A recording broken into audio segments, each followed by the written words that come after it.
Hi there, Erin from Crafts Everywhere. I am going to show you how to do the bobble for the Athena beanie today.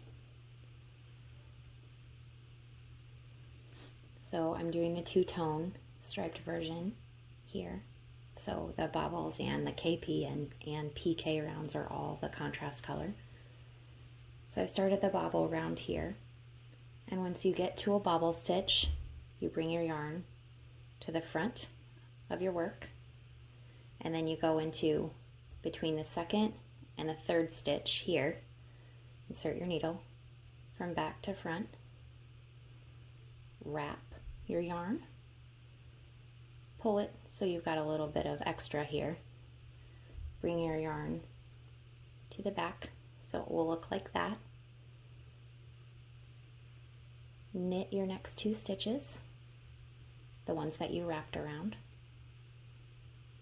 And then take the first loop that you pulled up and slip it over. And that's how you make the bobble.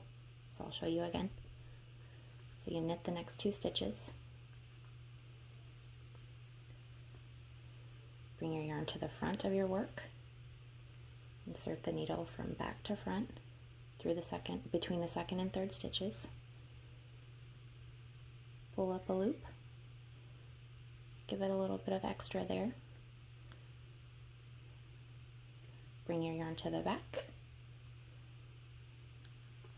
Knit the next two. And then slip your loop over.